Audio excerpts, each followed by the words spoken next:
Bonjour à tous. Alors aujourd'hui je vais vous parler du décret d'application de la loi visant à restreindre l'instruction en famille et soi-disant restreindre le séparatisme. Le décret est sorti donc le 19 février. Et nous sommes le 22 février, donc c'était il n'y a pas très longtemps. Et je vais essayer de vous faire un petit point en me basant sur la lecture de ce décret et sur des points abordés par l'EDA, les enfants d'abord, et l'association Unie également, que j'ai parcouru. Alors, je tiens à vous préciser que la lecture de ce décret n'est pas d'une fluidité incomparable, en tout cas en ce qui me concerne, et qu'il y a beaucoup de zones de flou qui sont restées, qui sont restées en tout cas dans mon cerveau. Donc je vous fais part de certains points, d'autres restent encore à éclaircir, et voilà, je reviendrai vers vous quand j'aurai d'autres informations.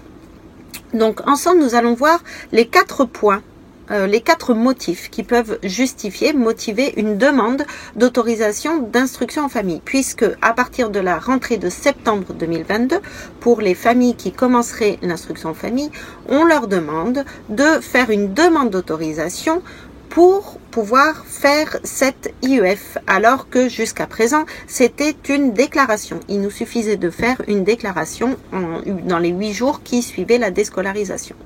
Donc, cette demande devra être posée entre le 1er mars et le 1er mai de l'année précédant l'instruction en famille. Donc, si vous voulez faire l'instruction en famille en 2022, à partir de septembre 2022, il faut poser la demande entre le 1er mars et le 1er mai 2022. Voilà. Donc, ça exclut complètement de pouvoir faire l'instruction en famille en cours d'année, à part si votre enfant est harcelé. Et encore, puisque s'il est harcelé ou s'il est en phobie scolaire, il va falloir une attestation du directeur d'établissement, pour le harcèlement en tout cas, il va falloir une attestation comme quoi le harcèlement a bien lieu dans son établissement. Donc ça c'est pareil, ça va être assez compliqué à obtenir. Et ça enlève le droit aux familles de changer de projet en cours d'année et de débuter l'instruction en famille. Donc revenons au premier motif. Le premier motif pour motiver cette demande, ce sera pour les familles avec des enfants en situation de handicap. On va demander de justifier de l'état de santé de l'enfant en apportant un certificat médical de moins d'1 an et sous pli fermé. Et à ce moment-là, le pli sera fourni au médecin de l'éducation nationale et lui pourra donner un avis pour un délai maximum de 3 ans. Enfin, voilà, l'autorisation pourra être accordée pour un délai maximum de 3 ans. Donc, en quoi cette mesure vise-t-elle la lutte contre le séparatisme? C'est un grand mystère. Voilà, et en plus, cette mesure-là avait été fortement contestée lors du projet de décret, puisque ça irait à l'encontre du secret médical, et voilà. L'éducation nationale n'a pas forcément à avoir son nez dans les dossiers médicaux des familles qui ne veulent pas mettre leurs enfants à l'école. Enfin, voilà. Donc, c'est quand même sorti dans ce décret, donc c'est complètement abusif. Alors, le deuxième motif, ça serait pour les pratiques d'activités intensives, sportives ou artistiques.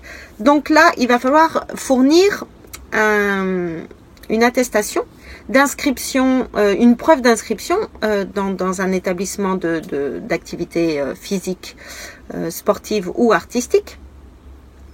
Et la preuve aussi d'une fréquentation assidue. Donc, qu'est-ce qui va se passer? Vu qu'il faut qu'on fasse les demandes de mars à mai, on n'aura pas encore le certificat d'inscription. En tout cas, on n'est pas obligé de l'avoir. On n'est pas, enfin voilà, on peut commencer à partir de septembre. Donc, comment on fait pour avoir ça? Et pour les enfants qui ont moins de 7 ans et qui vont pas aussi dans un établissement de ce genre-là, et aussi pour les familles qui désirent entraîner leurs enfants eux-mêmes, parce que c'est un droit, comment est-ce qu'on va pouvoir fournir ça? Et encore une fois, en quoi cette mesure, ce motif, permet de lutter contre le séparatisme? Alors, allons maintenant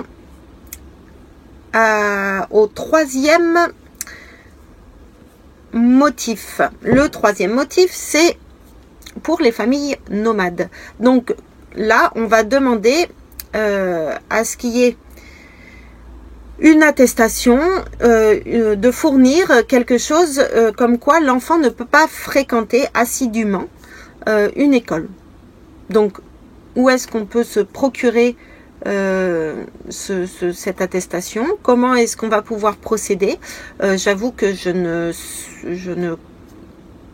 je comprends pas comment on va pouvoir faire, comment est-ce qu'on va pouvoir le justifier et comment est-ce qu'on va pouvoir le faire dans les mois en avant, donc de mars à mai, puisque voilà, de devenir nomade, ok, donc on est nomade, comment est-ce qu'on justifie qu'on peut pas inscrire notre enfant dans un établissement scolaire? Je ne sais pas, c'est absolument flou encore pour moi, et pas que pour moi, puisque j'ai lu aussi cette information sur les documents de l'EDA, donc l'association Les Enfants d'abord, et voilà. Et encore une fois, cette mesure, comment est-ce qu'elle vise le séparatisme? J'en ai aucune idée. Et vous, est-ce que vous en avez une idée? Parce que ça, c'est quand même assez, voilà, c'est merveilleux. Alors, là, nous arrivons au quatrième motif. Ce quatrième motif, c'est pour les personnes qui seraient pour la raison supérieure de l'enfant. Et là, nous devons fournir différentes pièces, notamment l'obtention du bac pour le parent instructeur, le parent qui va s'occuper de l'instruction en famille de son enfant. Alors, si on prend l'exemple, par exemple, d'André Stern, qui n'a jamais été à l'école, qui est conférencier, qui fait de la recherche sur les neurosciences, etc., qui est écrivain, qui n'a jamais été à l'école, mais qui a une grande renommée culturelle, artistique, etc. Cet homme-là n'a pas le baccalauréat. Et du coup, cet homme-là ne peut pas faire l'instruction en famille à ses enfants. Alors, c'est l'exemple le plus connu d'entre nous, famille en instruction en famille, mais effectivement, il y a aussi tous les artisans, commerçants, tous les gens qui ont un CAP, BEP, écrivains, voilà, tous ces gens qui sont leurs propres patrons, puisqu'ils n'ont pas besoin de diplôme pour être leur propre patron, et voilà, eux, ils ont besoin du bac pour pouvoir instruire leurs enfants. Mais par contre, si leur enfant est handicapé, ou si leur enfant fait une pratique sportive intensive, enfin les autres points en fait, il n'y a pas besoin du bac. Il n'y a que besoin du bac pour ce quatrième point. Donc ça montre aussi l'incapacité de l'école à prendre en charge ces enfants en situation de handicap, ces enfants neuroatypiques, on pourrait dire, et du coup, voilà, pour les autres, il faut avoir le bac. C'est merveilleux. Alors, revenons sur le point également du harcèlement scolaire, puisque ça sera complètement en inadéquation avec l'urgence de la situation. Un enfant qui se fait harceler ou qui est en phobie scolaire doit sortir immédiatement d'un établissement.